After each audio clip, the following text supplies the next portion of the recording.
My name is Peter Yunker. I am one of the pastors here at LaGrave Avenue Christian Reformed Church. Welcome on behalf of BioLogos to this evening of discussion of the boundaries of and the confluences of science and faith. We hope we have a wonderful evening. I'm so excited to welcome the people of BioLogos here. BioLogos has been something that has served me very well in my ministry. As a pastor, and I think just about any pastor who's in this room can tell you this, multiple times a year, I have someone come into my office in a state of distress. They close the door and they sit down and they profess that their faith is being shaken because they don't know how to fit together the science that they believe to be true, that they're convicted is true, and the faith that they love so dearly. I hear it mostly from students, young people, but I hear it from middle-aged people and older people too. And the place that I always steer them is BioLogos, to books like Origins. And the mission of this group has been instrumental in helping these people make these two things fit together. I was thinking about what BioLogos does, and an image that came to me, what I remembered was when I was a kid and the experience of having missionaries come back to church and talk to us after their excursions out into the world. And as a kid, I had this impression that missionaries would go out, and they'd go to some exotic frontier place, and they'd bring the gospel of Jesus Christ, and they'd plant churches, or they'd work with church planners. And then they'd come back to my Western church, and they'd tell us about all the great things God was doing there and the wonderful things in that church. And sometimes what those things that were happening in those churches were very different than what I was used to in my little Western church. And I had to think about that for a while, and it seemed strange. But eventually, it all redounded to the glory of God. It made God's majesty seem bigger and more wonderful. And it strikes me that this is not all that different than what these scientists are doing. They're going out into the frontiers of general revelation, and they're looking there to see what God is doing. And they're coming back to regular people like me, and they're telling me about these wonderful, these amazing things. And sometimes I'm blown away by them and perplexed by them, but that's okay, because after we talk a while, it all redounds to the glory of God, and it makes God's majesty even better. So I'm so grateful for the work of BioLogos, and I look forward to hearing what we have to offer tonight. And I'd like to welcome Dr. Deb Arsena up to the front. She is the president of BioLogos and a professor of astronomy at Calvin College.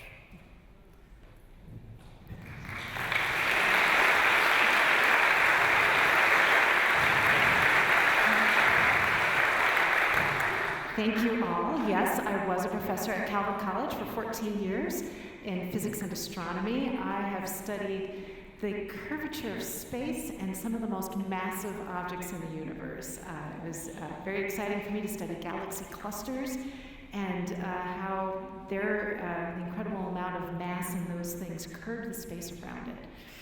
For the last 5 years, I have been president of BioLogos, which Pastor Yunker has already been telling you a bit about. BioLogos was founded by Francis Collins.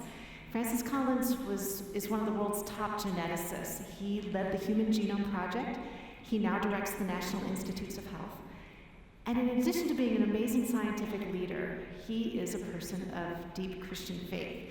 He wrote a book telling his whole story in the language of God. It came out in 2006. And that book has had an incredible impact. There were a lot of people who read that and had a ton of questions. So there were scientists who read it and said, well, we know you're a great scientist, Francis Collins, but why are you talking about religion? And then you'd have Christians read it and say, oh, it's so wonderful to hear how you came to Christ, how you read C.S. Lewis. Why are you talking about evolution and stem cells and all these things? So Francis Collins founded BioLogos to be a place where we could bring together thoughtful Christians to really engage these topics.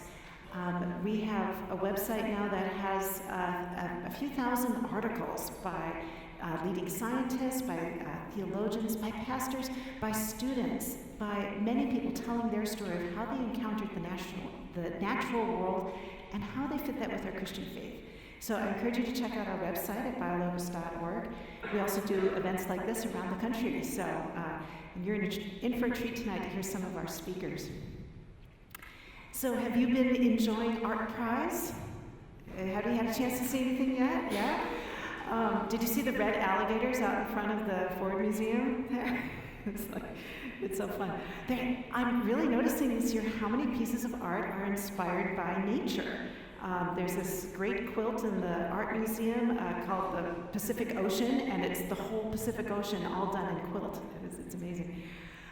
There's one out in front of the public museum that's a quantum wave picture of a human being, and it looks different from different angles, and it's actually done by a physicist. So there's these neat ways where art and science can come together.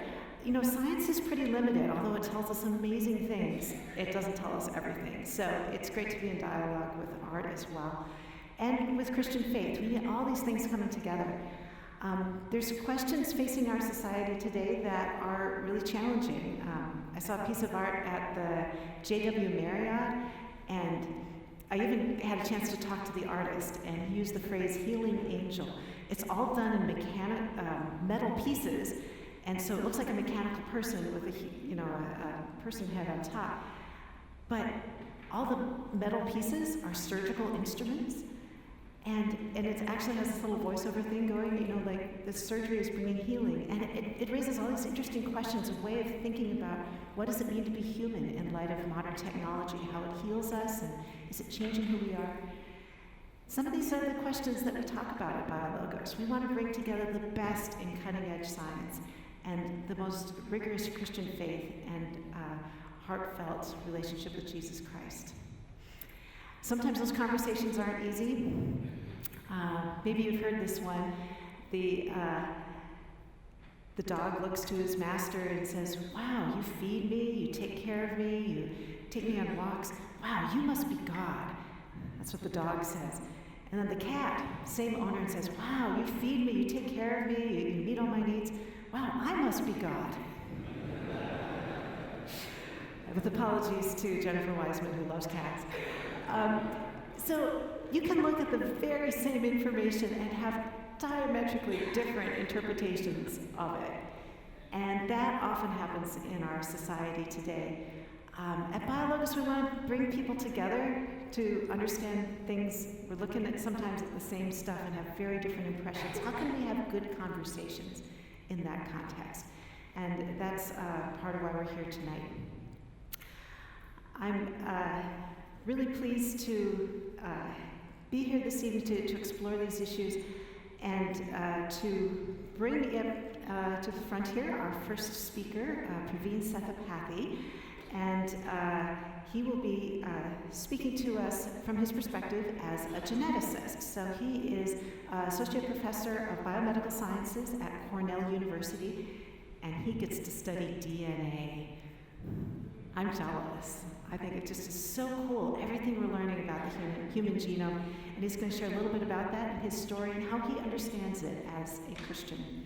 Welcome, Dr. Praveen Sethupathy.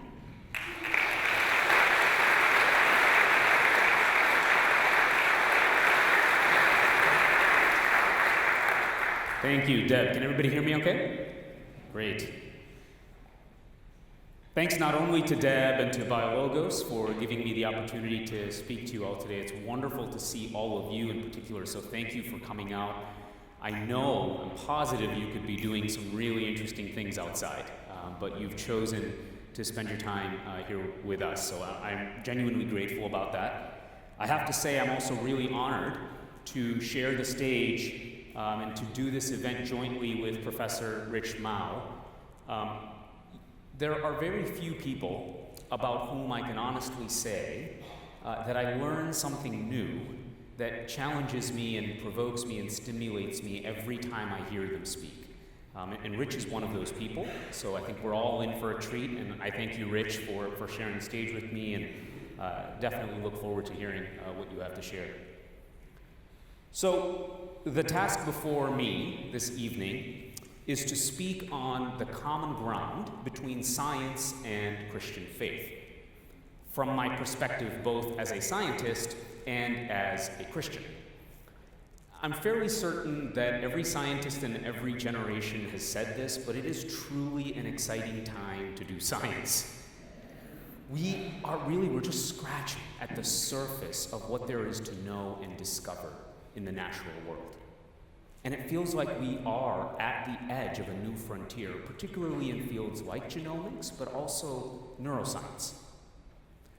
But at the same time, it cannot be denied that we are also at a cultural crossroads in terms of the role of science and scientists in shaping our worldview. There are some that suggest science is the sole arbiter of truth, and that it's our only foundation for human value and purpose. Whereas others are increasingly suspicious and wary of science because they believe there may be an agenda among many scientists to marginalize faith.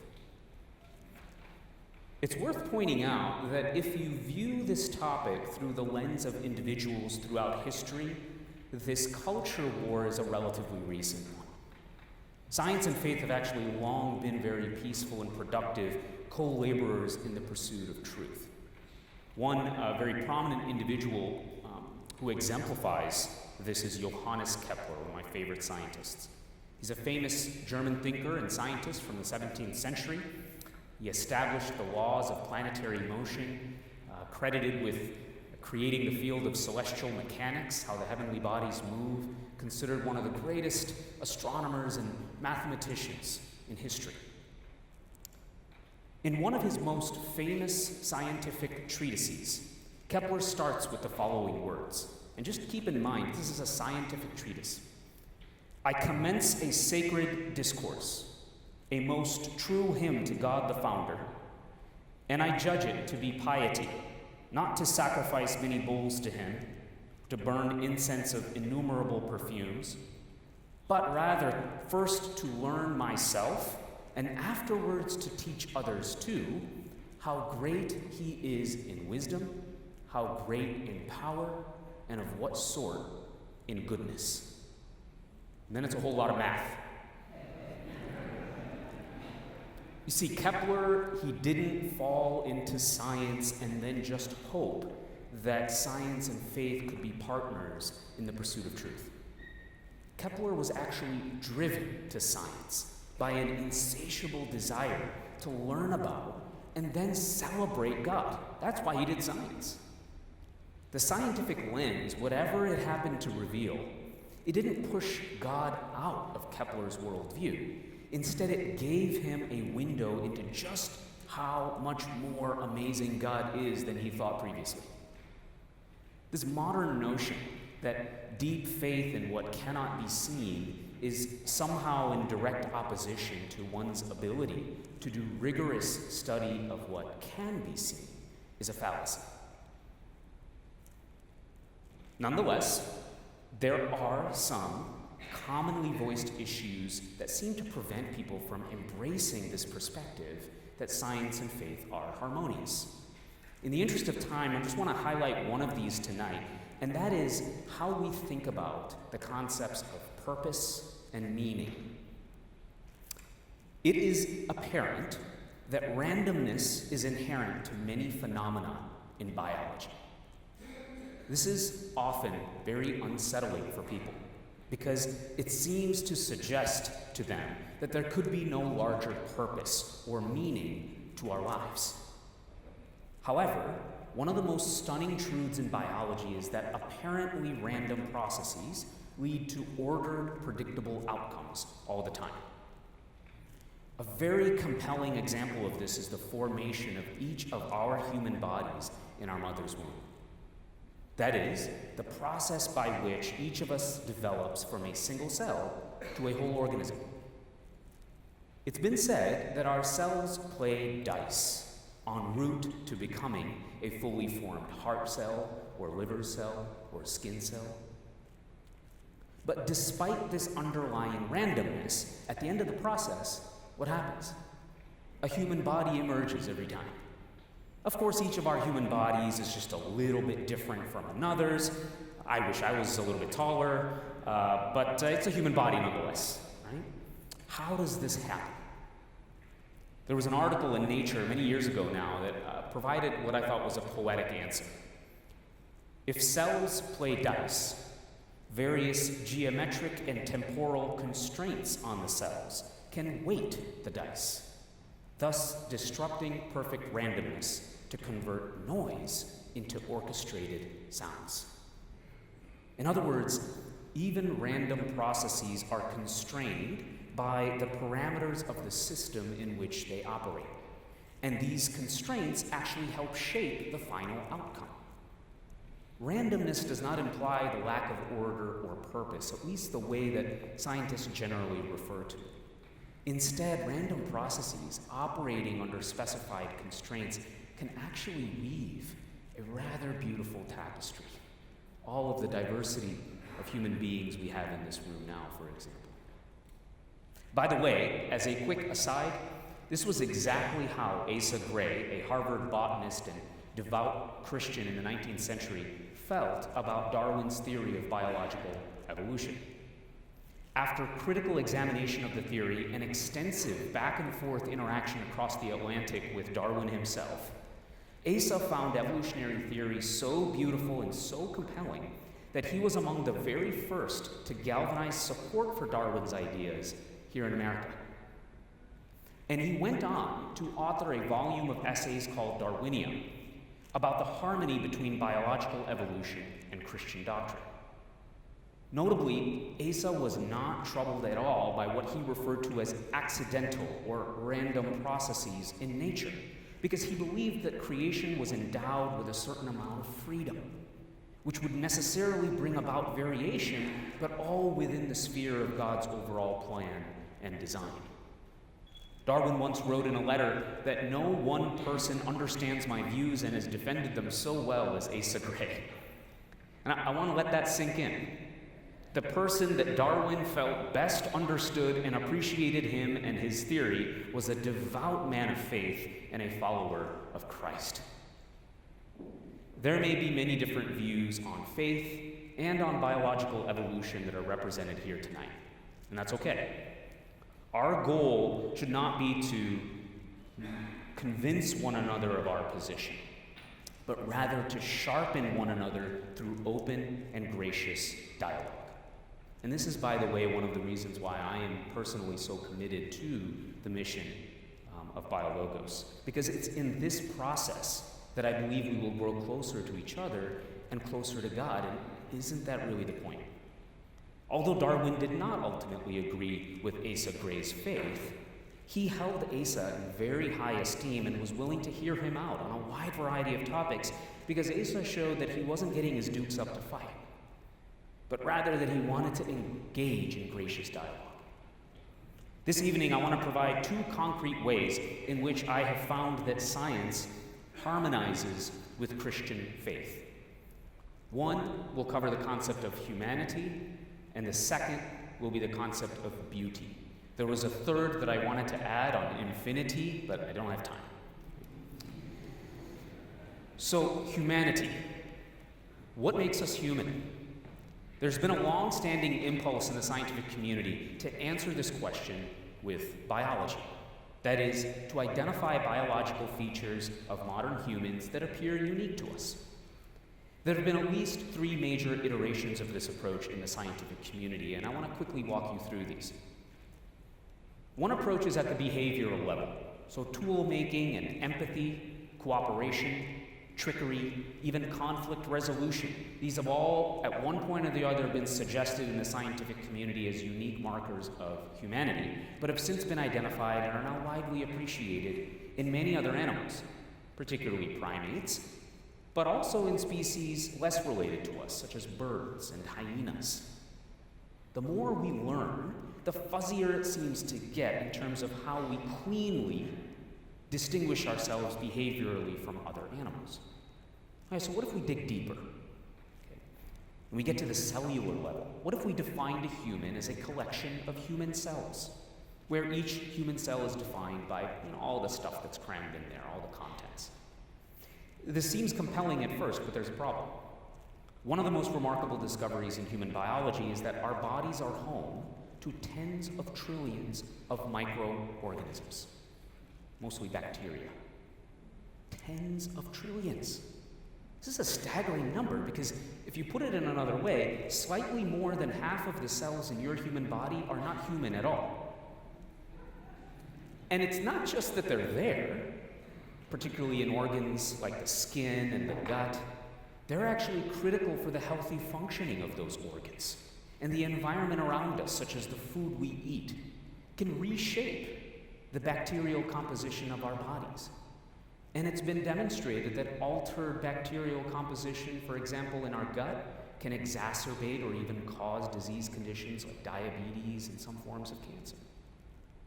So these bacteria, they obliterate a traditional view that a human can be defined by human cells alone. Right? Even biologically speaking, we're clearly more than that. Okay, let's dig even deeper. What if we defined a human by DNA? Believe it or not, here too, we face a sticky problem. Littered throughout our genome are genetic elements that originate from other species that we tend to think are completely unlike us. In fact, at least 10% of our human genome, and this likely represents an underestimate, it represents sequences from viruses that have integrated into our DNA. Even at the genetic level, we are 1/10 virus. And amazingly, again, this viral DNA may have actually shaped some aspects of human biology that we take for granted today. For example, there's good evidence to suggest that pieces of DNA that we think may have come from viruses have dramatically influenced, maybe even shaped and driven the development of the human placenta. This is fascinating to me. Viral DNA has helped bring about an organ that is critical for nourishing a growing baby in the human womb. PBS was so taken by this that a couple of years ago they published a Nova Next article entitled "The Viruses That Made Us Human." We also have DNA embedded in our genome from closely related species like Neanderthals. And in fact, those of us with European or South Asian ancestry, like me, have slightly more Neanderthal DNA than those, for example, our brothers and sisters in sub-Saharan Africa. What do we make of all this? It should certainly make us extremely cautious about using genetics alone to define humanity. The bottom line is, it's not that straightforward to define human uniqueness with discrete and immutable biological categories. University of Queensland scientist Paul Young recently stated, "The boundaries between organisms are a bit merged now, a bit more shadowy. We need to break down those boundaries because the more we look, the more we find overlap and continuity." What he's saying is that there's an even greater biological connectedness across different species than we might have even appreciated. How does this compare with what the Bible says about what it means to be human? Well, to start with, I believe we should be very careful not to read the Bible as though it were a scientific text. But that said, it is rather striking to me that humans are sometimes described in exactly the same terms as other animals. In Genesis 1, humans and animals are both created on day 6. We don't even get a separate day. In Genesis 2, humans and other creatures are both referred to as nefesh chaya, which in the Hebrew is often translated into English as living soul or living organism. So many Bible scholars have argued that even this idea of soul is not uniquely human. Also in Genesis 2, humans are created from the dust of the ground, which is exactly the way the formation of other animals is also described. When it comes to the stuff we're made of, whether we're talking about Genesis or genetics, it seems we cannot escape that there is a fundamental connectedness among all animals, including humans. The book of Ecclesiastes puts it rather poetically, just as the animals, from dust we came, and to dust we shall return. From a purely material standpoint, I think there's more agreement between science and faith than most realize. So then, according to Genesis, is there anything else that sets humans apart? Well, During the telling of how the universe came to be, the phrase image of God is used for only one species, us. The Hebrew word used for image in Genesis is the same word that is used to describe royal images that a king would set up all across his kingdom when he was not physically present. Bible scholar and theologian and a good friend of mine, Dr. Richard Middleton, defines image of God in his book, The Liberating Image, as the royal office of human beings as God's representatives and agents in the world. We are called to manifest and channel the character and the presence of God. Priestly service, if you will, toward the rest of creation. My reading is that the image of God is not primarily a biological feature, but rather a vocational calling. In other words, according to Genesis, it's not so much what we are made of, but rather what we are called to that sets us apart from the rest of biological life. This is an important theological point that may be different in emphasis, but still perfectly harmonious with the claims of science. Okay, so the second point, that was humanity. The second point is on this concept of beauty. I believe it is not only the calling to reflect God's character that makes us human. I think there's something else. There's another piece to the puzzle, and it's actually Psalm 104 that helped reveal it to me, not Genesis. Most of the verses about creation in Psalm 104, they seem to emphasize the purpose that these created entities serve. The water is to quench the thirst of the wild donkeys. The grass is food for the cattle. The trees are for birds to make their nests, and so on. But one day I was reading this psalm, and one verse stood out as very different to me. Verse 26 says that the Leviathan was created simply so it could play in the water. This is remarkable. It reminds us that while part of God's wisdom in creation is indeed order and purpose, another part is simply for the fun and the pleasure of it. He takes delight in his Leviathan, which he formed apparently just so it could take delight in the oceans. I wondered if this should color the way that I read the entire psalm, so I went back through it, and you can see the theme of joy woven throughout. You have the gushing forth of the springs in verse 10, the singing of the birds in verse 12, the wine that gladdens the human heart in verse 15, and the oil that makes our face shine, verse 16. These all make it clear that God makes things not just to satisfy our needs, like hunger and thirst, but also for pure enjoyment.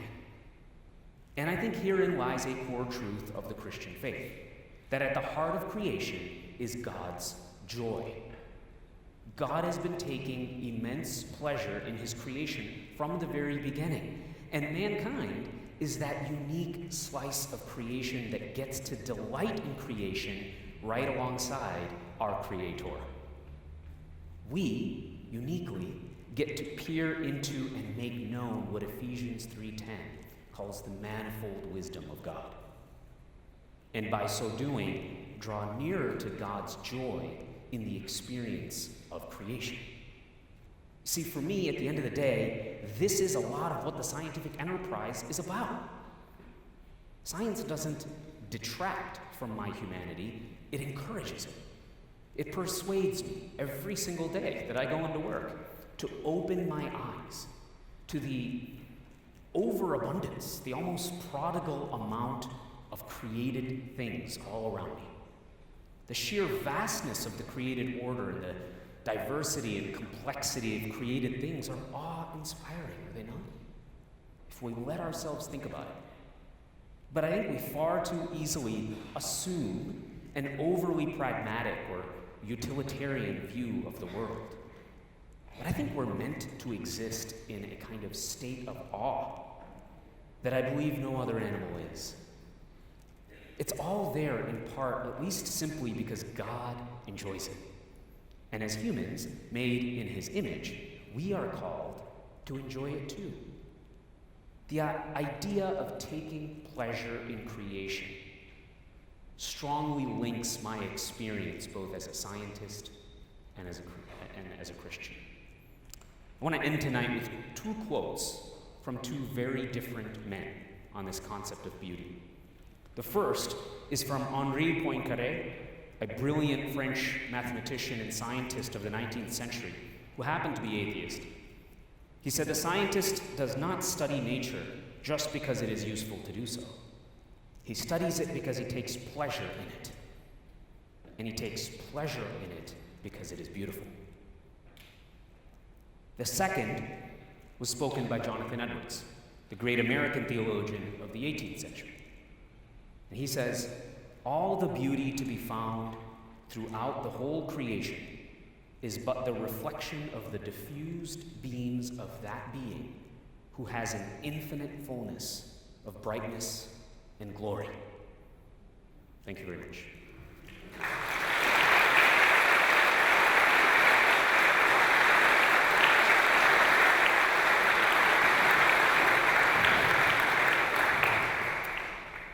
Thank you so much, Praveen. I resonate so much with that closing thought of the beauty of the natural world as being this motivator. In my work in astronomy, it is often that those moments of wonder when you look out at the beauty of a nebula or the power in a neutron star, and you're just overwhelmed with this, and that's what gets your heart going. It makes you like, oh, this is cool to study.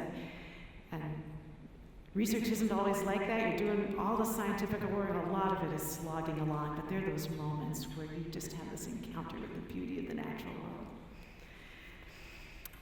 I'd like now to introduce Rich Mouw. Dr. Richard Mouw is a professor of faith and public life at Fuller Seminary. Before that, he is well known that he was the president of Fuller Seminary for 20 years. And he is one of the leading voices in Christianity today. He's a thoughtful, informed, intellectual leader who has an incredible pastoral sense as well. I know many of us are distressed by the polarization of dialogue in our society today, but many years ago, Richard Mouw was already talking about how can we have better conversations? How can we show true humility and care for others and exemplify that as Christians? So I'm delighted that he can be with us tonight and reflect on these topics and how they relate to the science of faith conversation. So welcome, Rich Mouw.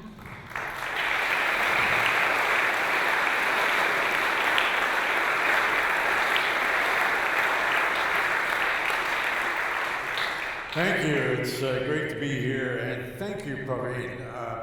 I've got to say, in response to what you said about me, I seldom spend any time with you without learning something new and important, and I learned from you this evening. And I thank God for the work that you and many others who are Christians in the scientific community are doing to the glory of God. And it's so important for us to be paying attention to that and to be thinking as Christians about how we view the scientific enterprise as such, because the whole role of science education and scientific research is a debatable thing in our society, and some of the debates are caused by things that we evangelical Christians have been saying, not always wisely. And we need to be sure that we have our theology straight about this. About 15 years ago, I was at a conference and happened to be sitting at dinner one evening. We had an extended discussion with 4 of my Catholic theologian friends, and one especially, Margaret O'Gara, who is now with the Lord, a really fine theologian, Catholic theologian at the University of Toronto, St. Michael's College. We got talking about some of the issues that evangelicals and Catholics struggle with in contemporary life. And all of a sudden, Margaret O'Gara said to me, you know, there's a question I've always wanted to ask an evangelical, and I'm going to ask you this evening. Why is it that evangelical Christians are always arguing about the age of the earth? We just don't do that in Catholicism. Why is it such a big deal for evangelical Christians? And you even have people who talk about young earth, and you have others who talk about ancient earth, and why do you always argue about that kind of stuff? And I'm not a young earth apologist at all, but I tried to put the best face that I could on the debates, that we care about the Bible, that the beginning of the Bible is very important to us and how we interpret it, and that these are important discussions of how God relates to the creation over which God reigns as the sovereign Lord and creator of all things. And at a certain point, Margaret burst out and said, "Don't these people realize that God works slowly?" And I didn't know. That's not the way we typically think about it. We evangelical Christians sort of have a preference for a fast God. Yeah, 20 years of lost in sin, and just like that, he saved me. And I was a new creature in Jesus Christ. Or all the doctors said this, but one night I prayed and I got healed just like that. And all the medical establishment was surprised. And when it comes to creating the world, he just did it. He didn't need to take a lot of time. He's God. And if he said, "Let there be," and there was, that happens because he's God. But you know, I think we need to think about that. You know, Catholics do have kind of a slow God. He works over centuries developing doctrines and teachings. And we always want to go back to the beginning and start over and get it right this time. But there's a lot to be said for the slowness of God. And especially as it relates to issues of faith and science. I've been very helped by this by G.K. Chesterton, the great Catholic apologist, who makes this profound statement. He says that God views things in the creation more like a child views things than the way adults look at things. Because children, he says, let me quote what he says here. He says, because children have abounding vitality, because they are in spirit fierce and free, therefore they want things repeated and unchanged. They always say, "Do it again." When our second grandson was about 3 years old, we'd sit on my lap. This is a good grandparent kind of thing. Sit on my lap, and I won't ever do it, so don't ask me, but I made a kind of funny face that he thought was really, really good. And I'd make that face, and he'd say, "Do it again, Grandpa." I'd do it again, and he'd laugh as hard the second time as he did the first. And then he would say, "Do it again, Grandpa." And he'd laugh as hard the third time as he did the first and the second time. And finally, I just had to say to him, "Okay, maybe some other time, but I'm done with that now." And G.K. Chesterton says, children always say, "Do it again," and the grown-up person does it again until he is nearly dead. For grown-up people are not strong enough to exult in monotony. But perhaps God is strong enough to exult in monotony. It's possible that God says every morning, "Do it again," to the sun, and every evening, "Do it again," to the moon. It may not be automatic necessity that makes all daisies alike. It may be that God makes every daisy separately and has never gotten tired of making that. There's something wonderful about that. God is constantly saying to the creation, "Do it again." That there are laws, there are regularities, things that we can depend upon. And that dependability of the natural order that is studied by scientists is due to the sovereign God who holds all things together by the word of his power. And I want to say that line from Chesterton about God's, well, of course, my friend Margaret O'Gara, and then Chesterton, that God appreciates slowness and doesn't get turned off by seeing stuff over and over again, by lingering over the regularities and the developments in the creation, has really helped me with the idea of an ancient earth. You ever think of this? I mean, pastors here, I apologize if I'm bearing false witness against you, but I personally have never heard an inspiring sermon on Genesis 1. I've heard a lot of debates on Genesis 1, a lot of arguments about Genesis 1. But I've come to love Genesis 1 just because of its spiritual vitality. Do you ever think of this? And again, however you want to interpret the days of Genesis, I'm just going to use the language of the text. But of those 6 days of creation, God spent 5 days enjoying a creation before he got around to us. 5 days. And it's a wonderful story that God, at the very beginning, separated the sea from the dry land. Well, first of all, he calls light into being. And when he sees the light, he says, that's good. And a day later, he separates the sea from the dry land, and he looks at the separation of the sea from the dry land, and he says, that's really good. And then God created vegetation, and he said, that's good. And then he created the sun and the moon, and he said, that's good. And he lingered over what he has brought into being. And I love the scenario where he created living creatures. God looked down at the puddles, and he says, let those puddles teem with living things. A couple of translations put it nicely. God said, let there be swarms. And here's God. He's looking at this pond with nothing in it. And God says, let there be swarms. And there were swarms. Yeah? Tadpoles, little fish, bugs skimming over the water. And God looks at that and says, that is good. The God who contemplates the works of his hands. And we get that in that wonderful psalm that Praveen quoted, Psalm 104, where there's almost no reference to human beings in that psalm. It's the donkeys and the goats and rivers, and it's a whole psalm. And then the punchline toward the end, and the Lord rejoices in all of his works.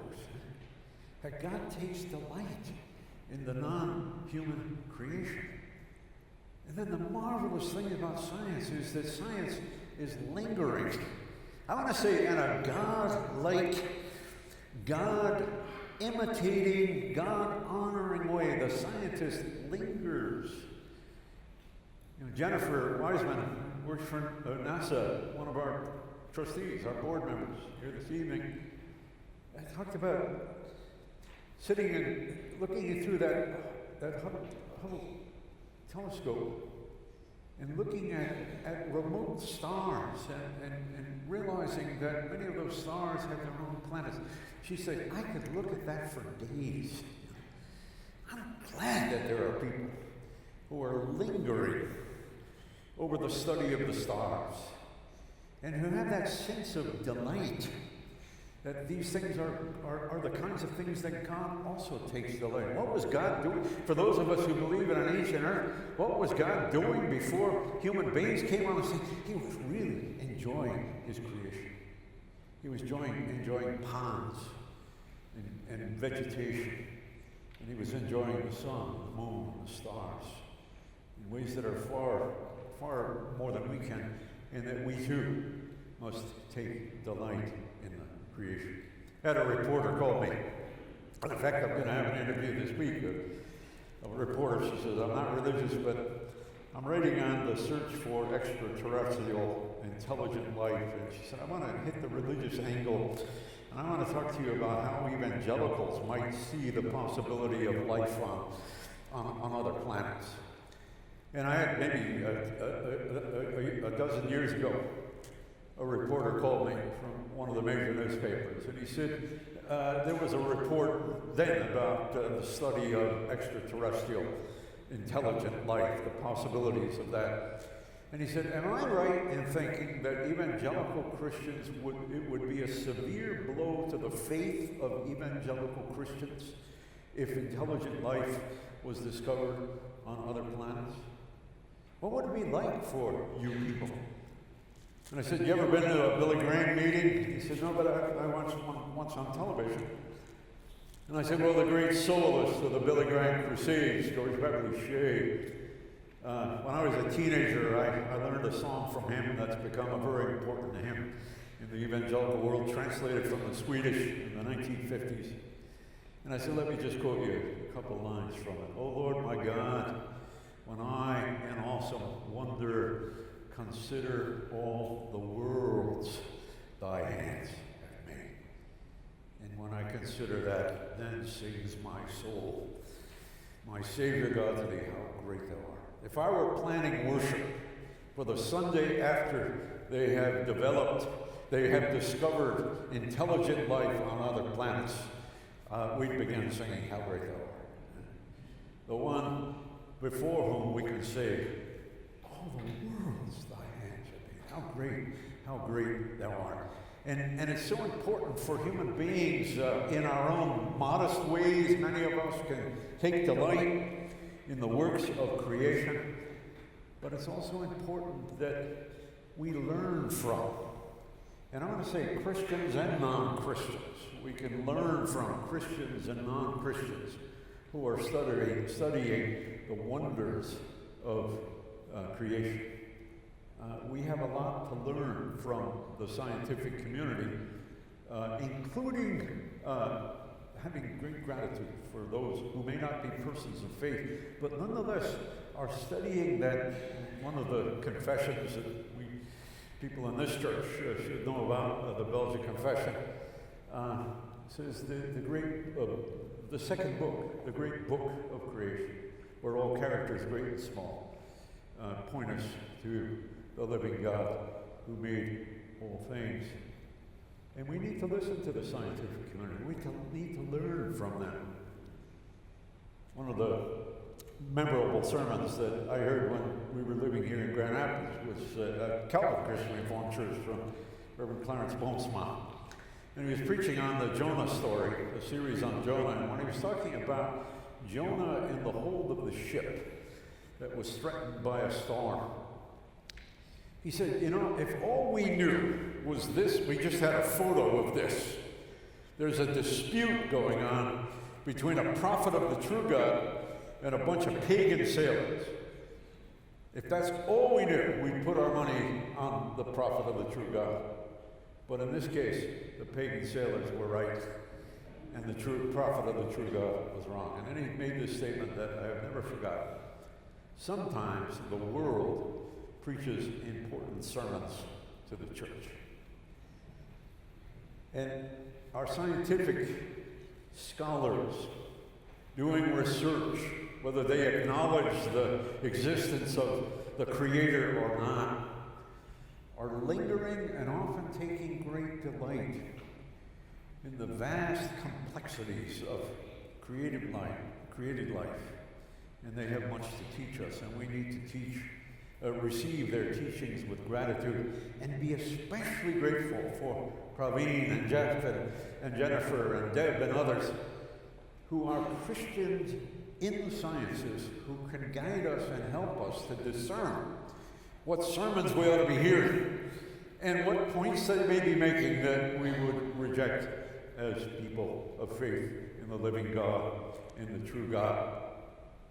The world and the scientific world teaches lessons to the church. One of the books that Anne Lamott wrote a while back, she says there are basically only three kinds of prayers: thanks, help, and wow. And you know that Psalms basically divide into those three categories: thanks, help, and wow. Psalm 104 is one of the great wow psalms. Wow. And the Lord rejoices in all of his works. And we need to be wow people. And that may mean that we have to think a bit on the slowness of God, on the way in which, and Praveen has said this so powerfully this evening, the way in which God simply takes delight, almost a childlike delight, in the complexities of the creation that he has made. And as servants of God, we too must take that kind of delight, approaching the created order in humility, approaching conversations about how best we are to understand the history and the development of the creation with a spirit of graciousness, even when we disagree, in a posture of gratitude for what we have learned, gratitude to the God who brought it all about, to non-Christian scientists who often preach us sermons that we need to hear, and to our Christian brothers and sisters in the sciences who can help us to develop the gift of discernment as we attempt to test the spirits in the sciences. All of this is a very important part of the relationship between faith and science. I heard a wonderful story about Genesis 1. One time when we were in Russia, from a Russian rabbi, and he was telling me that there's a series of stories in Russian Judaism, and I've discovered that some of that you find in the Orthodox Jewish community here in North America as well. Stories about the holy fool in a community. They call him Zushka. Zushka is the holy fool. He's kind of a crazy guy. And people don't quite know what to make of him, but every once in a while he has a deep spiritual insight that you have to learn from. And so the Zushka stories are what on occasion we need to hear from the seeming craziness of the holy fool. So here's the story, one of the Zushka stories that I find memorable. The chief rabbi in this region is beginning to take a group of young rabbinic scholars, just beginning, to take them through the books of Moses. It's going to take several years. Going to take them through the books of Moses as a part of the first stage of their rabbinic training. And so they're gathered in this room, and he's going to start with Genesis 1, verse 1. And all of a sudden, Zushka walks into the room. And he just stands off to the side. And the young rabbi students, rabbinic students, get nervous. What's he doing here? What's going to happen? I hope nothing crazy. And then the chief rabbi begins to read the text. In the beginning, God created the heavens and the earth. And the earth was without form or void, and the Spirit of God moved upon the face of the waters. And God said, and at that point, Zushka started to yell and dance and chant and jump around, and he just went on, dancing in ecstasy. And then after a couple of minutes, he just stopped and walked out of the room. And the rabbinic students were very kind of nervously laughing. That's over with. Boy, that was kind of strange. And then the chief rabbi said to him, don't laugh at him. He got it all at once. It's going to take you years to go through the books of Moses and learn what he got all at once. Because for him, the whole of the scriptures, and we say this as Christians as well, the whole of the good news of the scriptures is this, and God spoke, and God said. The great French existentialist, atheist, philosopher Albert Camus wrote that one of the chief tasks, the biggest challenges in contemporary life, he said, is to learn how to survive and to move on in a silent universe. And the wonderful thing about Genesis 1 and the wonderful thing about the gospel of Jesus Christ is that this is not a silent universe. That we have a God who has spoken. That as the Apostle John says, and I looked and I saw a throne in the heavens, and then he heard words coming to him from that throne. We have a God who has spoken. And this is at the heart of our understanding of the marvelous task of the work of the sciences, and that is everything that has come into being has come by the sovereign word of the God of the Scriptures, who holds all things together by the word of his power. And it's that same God, and it's that same word that tells us that Jesus Christ came into the world to save sinners. For God so loved the cosmos, John 3:16, that he sent his Son into the cosmos, the created order, not to condemn that cosmos, but that the cosmos, the whole created order through him might be saved. And then that wonderful next verse, for God sent the Son into the cosmos, not to condemn the cosmos, but that the cosmos, the entire created order, might be redeemed and saved through the work of the cross. We anticipate a new creation, but it's going to be the transformation and the fulfillment of what we already see signs of in the study of the present creation. I'm in Grand Rapids, so I can quote Lou Smedes, who taught for years at Calvin College. Then he went on to Fuller Seminary, became one of the great teachers at Fuller Seminary, very well known yet in this community. And he wrote a book just before he died. He was one of my best friends. And just before he died, he wrote a wonderful little spiritual memoir called My God and I.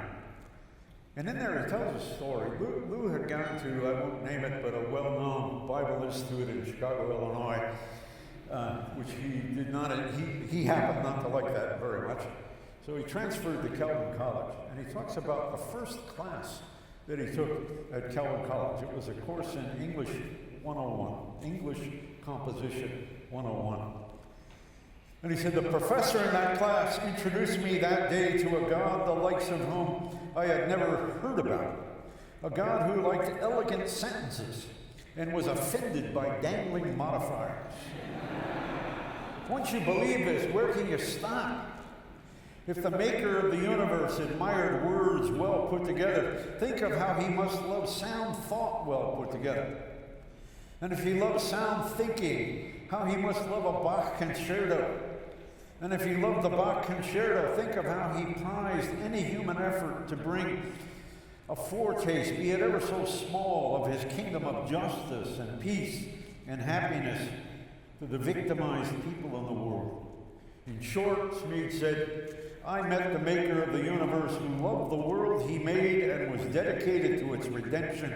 I found the joy of the Lord not at a prayer meeting, but in English Composition 101. Sisters and brothers in the Lord, we also can find the Lord in prayer meetings. And we can find the Lord reading poetry. And we can find the Lord listening to Bach concerto. And we can also find the Lord in the physics lab. We can find the Lord looking through the Hubble telescope. We can find the Lord in a biology classroom.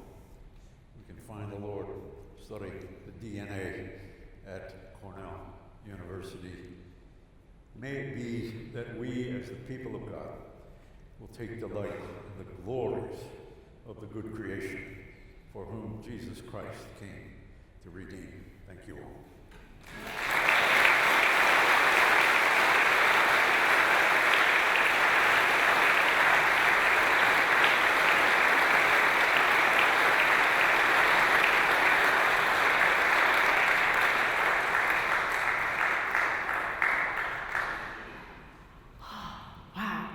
I just want to listen to that all over again.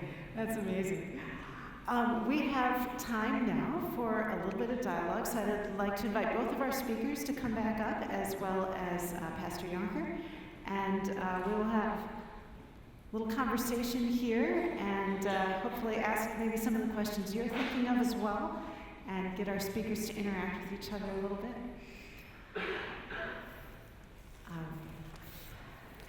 Richard, I loved your picture of God being like the little child saying, do it again, do it again, do it again. As an astronomer, I study a universe that is billions of years old, and you see the same physical laws being upheld over all of that time, and these things taking an incredibly long time. And yeah, I think it is a deficiency of us in our adulthood that we just start to think that's boring. And kids don't think it's boring. Why would we think that? Wait, Praveen, does that resonate with you and your scientific work? I'm really strongly. In fact, I was thinking about exactly that. Yeah. I first started thinking about my kids. It wasn't so long ago that they were doing that. But I immediately transitioned to thinking about how there are these regularities in the work that we do And I can't say that I tap into that wonder as often as I could. I think that a lot of times it becomes monotonous and we take it for granted and we want something even more exciting. We want something even more breakthrough. But even the fact that it keeps working, that we can culture cells in the lab and continue studying them with these standard methods is wonderful and remarkable. Yeah, it's just amazing. Pastor Yonker, from a ministry perspective, this vision of delight in God's creation and using the Psalms, how can we bring that into our churches? I mean, so often the science debate in churches is about controversy and let's get in and figure out whatever the issues are. I think it's really interesting, and I found myself thinking this with both your talks, is that feeling of delight is so much at the center of certainly church worship at its best. The moment when church worship is at its best is say when we're singing a song that we sing over and over again for the great is thy faithfulness for the millionth time, and people are still weeping and they're delighted, and so there's that interesting place where these two things meet, that the delight is at the center, and I guess when you think God is a God of love, that delight should be at the center of His worship and at the center of what we experience in His creation and His works. Doesn't surprise me at all. So, what about when it doesn't seem so delightful in the natural world? And I struggle with this also in astronomy, and I guess I've learned, because so often I want to just look at the prettiest galaxy and just look at that and just go, wow, that's so cool. But the fact is there's also supernova explosions that go off that are not only powerful but destructive and damaging. And so that's part of God's world too. I think that the glory is in there somewhere. There's a power beyond our comprehension. Well, no, I mean that's a crucial question, and I'm going to say think of it as it applies to human beings. I mean, there are things that tonight grieve the heart of God. When He sees abandoned children, when He sees, as we saw the other day, a teenager stoned lying on the street here in downtown Grand Rapids, when He sees conflict in families, and when He sees really horrible overt racism, that grieves the heart of God. But there's a sense in which, and we need to grieve as well, and act, but there's a sense in which the grief is against the background of having delightfully seen what human beings can be and who they are. John Calvin says that the important thing is to see all of our neighbors as they are in God, from God's point of view. And I think too with the natural, the non-human natural world, that we can look at sometimes the dull repetition, and we can look at some of the horrible things in the animal world, dead cats, that we can look at those things and we can genuinely grieve precisely because we have also learned to take delight in what God intended in that creation. And so I don't want in any way I've spent a good part of my life calling people to react in horror to injustice. But prior to that, I think, has to be that sense of what it is in which God takes delight, what He sees as a flourishing creation, and is grieving over that which does not flourish. We wouldn't name it a shadow if we hadn't seen such a great light. Yeah, that's right. Yeah, still true. But what do you see? Looking through a telescope, what bothers you, man? Well, in a way, it doesn't bother me it's nothing like watching, human injustice or even animal suffering. I guess what I see there puts a perspective on what you see on Earth, because astronomically, nothing out there lasts forever. Yeah. And even stars come to their end and die, and new stars are born. And so it kind of shows that built into God's creation, there's this finitude, that nothing is immortal, and that makes it reassuring when I think of the cycle of life and death on Earth. And it's easier to picture that as part of God's good intent. And I think part of being made in the image of God is also an invitation to work together with God to make things better, right? I mean, he didn't say that he made it and he looked at it and said it was perfect, right? He said it was good. Yeah. And we can take delight in it and take joy in it. But there is an opportunity that we have to be able to represent him and reflect him in the imperfections. In 5 days without us, God just delighted. And then the first thing he says to us is, take care of this fellow. Right. Yeah. Which brings us back to the image of God. So coming back to Praveen's talk, just fascinating some of the scientific picture you showed us of that counters a lot of traditional conceptions of human identity, of that is, or even, how do we define who we are. And what was the phrase you ended with, that being made in the image of God is not what we're made of, but what we're called to? So, we also have a theologian and pastor here. How would you reflect on what Praveen had to say about the image of God? Is that... Oh. Well, I think it's a really hard thing for people to define, and there's been so many different definitions, and I think you did a good job. And I'm not sure that I have it all squared in my own head, but I do think it has something to do with the unique inclination that human beings seem to have to be religious, to reach for transcendence, which isn't all that different than delight, it seems to me.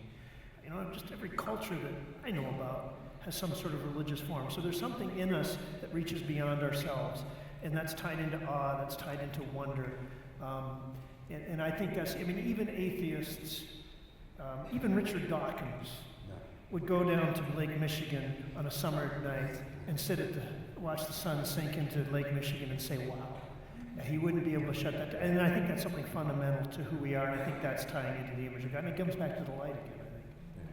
I'll give you what could easily be a very controversial discussion, but I want to make one simple theological point.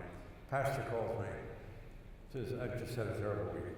He said, we had a family started coming to church. They told me when they started attending, they're not Christians, but they're looking for some meaning and purpose in life. Couple with 3 kids. And he said, just a week and a half ago, the father came to me and said, I think we're coming to faith. Thinking about maybe we want to make profession of faith in this church, have our children baptized. So he said the 3 kids came to Sunday school the first time last Sunday. He said, now I got to tell you this, the 12-year-old girl at age 10 was a boy who decided at age 10 to present herself for the rest of his life as a girl. And they came to Sunday school. And he said, I've got 3 calls just in the last day. And he said, the worst one I just had. And he said, I just don't know what to do. A mother called and said, if whatever that thing is shows up next week in Sunday school, our family is out of here.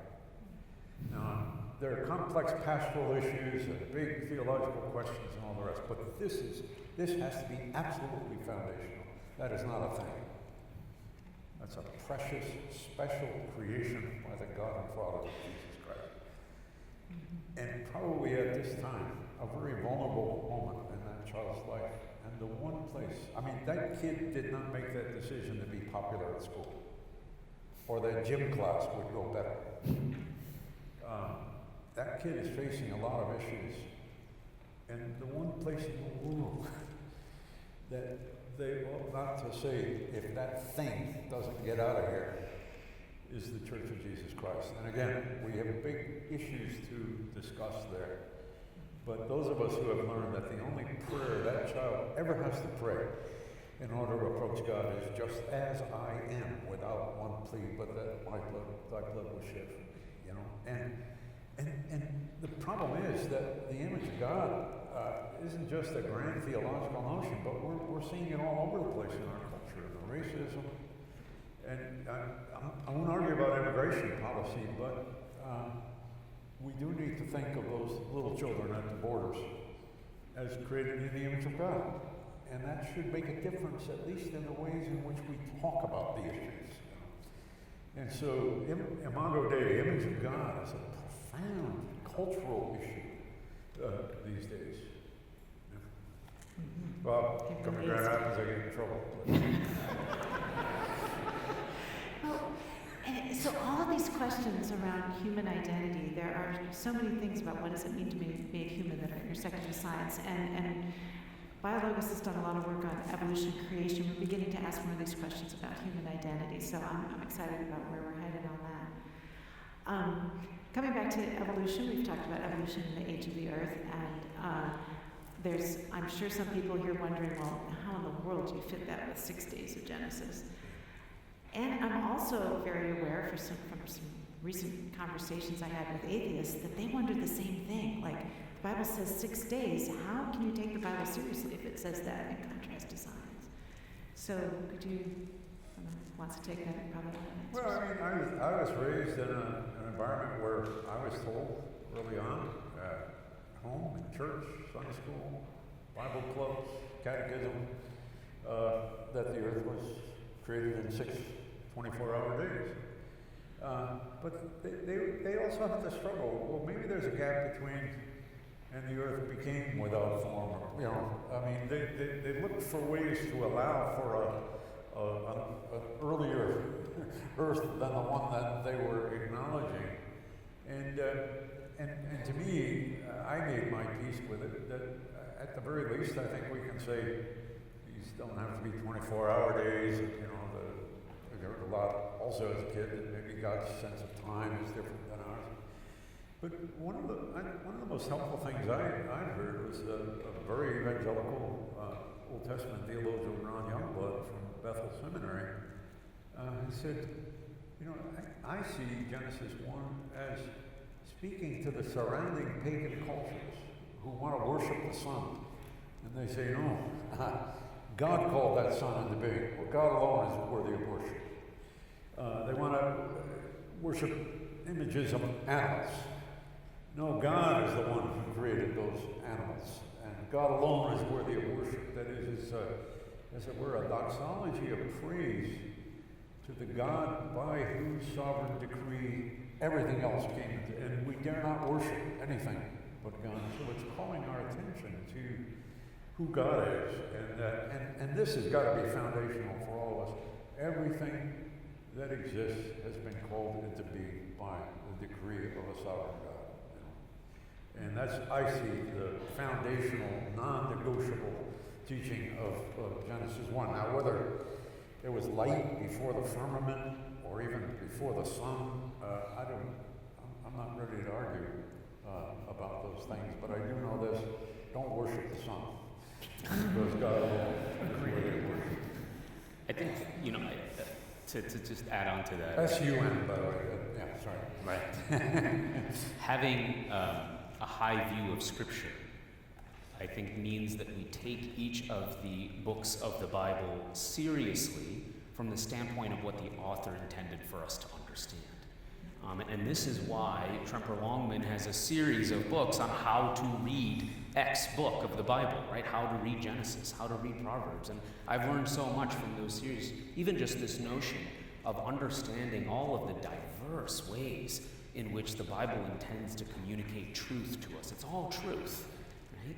But the mode of communication can be very different, whether it's polemics or observational language or witness-based chronology, or there's so many different literary styles and ways in which to understand what the authors intended. And I think God does intend for us not to just chapter verse everything like it's so easy, but to sit with the text and linger even on the text as we want to linger with the natural world and wrestle with it and really try to understand what the author intended. Yes to all of that. Just on the ground level as a pastor, what I find, and I totally agree with Rich with what you said about Genesis 1, and Praveen, what you said about literary nuance and different types of literature. But to me, fundamental to this divide is issues of trust. That it feels sometimes as a pastor like the whole Christian community is divided into two communities of trust. We trust, I want to name names, but there's a whole community of sort of young earth, 6-day creationists, and people have been well trained on hearing certain words that tell everyone what team you're on. Yeah. You know what I mean? And as soon as I hear a certain word, they say, oh, I know what team you're on. Yeah. And the wall goes down. Yeah. And I'm trying to get, one of the challenges I have as a pastor is just how do you talk about these things and not let that wall slam down? Mm-hmm. I don't know that I have good answers for that, because in this social media age, in this internet age, these walls have been built so thick, and there's such a media stream around. There's such a lot of information that can put you and balkanize you on your team, so to speak. Can I offer a suggestion? Yes, please. Because it's, and we're not going to like it, because it's not easy. Right. But I think it comes back to Rich's concept of lingering. Right? So when I joined a church when I was in North Carolina, and there was a brother who had learned shortly after me joining the church that I was a Christian. Of course, I was there, but I was also teaching evolutionary biology, and this had come up, and he asked me about it, and I said, yeah, that's true. And he was a wonderful, wonderful gentleman. We had a really good time fellowshipping, but he never wanted to talk about that. He said, don't ever bring that up to me. I said, okay, you know. And we never talked about it. Right? You know, a year and a half, maybe 2 years into knowing him, fellowship with him, doing Bible study with him getting to know my whole family, me getting to know his life and history. It took that long for him to one day, as we were just having men's time at church, and he was saying, so tell me about this thing that you study, right? And it's exactly as you say, it took that amount of time to build trust, right? Where he got to the point where he said, okay, I'm willing to listen to you because I get you, I know you, I understand your faith, I know how you think, you know? And I think there's no way out of that. I think that's the way it is. We have to linger in love and in relationship with one another, and then opportunities arise out of that, I think. And I think a very important pastoral task, of course, is also to serve the youth of our congregation. Yeah. And when I was 15, I won't go, this is my BioLogos testimony, but I read a book by Bernard Rand, a well-known evangelical theologian, who wrote a book called The Christian View of Science and the Scriptures, in which the first time in the evangelical community here in North America, they came out in favor of ancient Earth, a gradual creation and all of that, and he got in huge trouble. And I got to know him in my adult life, and I asked him one night, Bernie, I said, did you ever regret writing that book? And he said, no. He said, I'll tell you why. He said, I would not want one of my students who never heard me raise the issues then go on to Harvard and lose her faith because I did not allow for a discussion of some of the options. And there are young people in our congregation. I mean, we talk a lot at Fuller Seminary, you know, about how people lose their faith in college and, you know, and all the rest. But the two areas, I was saying this to you today, the two areas that people often, really bright students, lose their faith is in geology, their geology class at a state university, or biology class, or when they meet a Muslim, you know. And we need to be dealing with those issues as a part of the formation, the catechetical formation of a younger generation, because they are often silently struggling with these questions. And I think for a pastor, just to say it's okay to struggle with those questions can be a soul-enriching experience for a 15-year-old. It would have been for me, you know, and reading that book was. The latest research came out just this year from the Barna Group on Gen Z. That's what comes after millennials. It's Gen Z. And the statistic is that 50% of church-going teenagers today feel that the church has rejected science. So 50% feel that the church has rejected science. And then you know that the teens who are not in church probably, you know, all of them probably feel that the church has rejected science. So I think showing the next generation that faith is relevant in our scientific age, and there are ways to put it together, and there isn't one easy answer. Christians disagree on how to do it, but there are options, and we can talk about it in church. I think that's the biggest message that young people need to hear. I think we're near our time to wrap up. Let us thank our guest here one more time.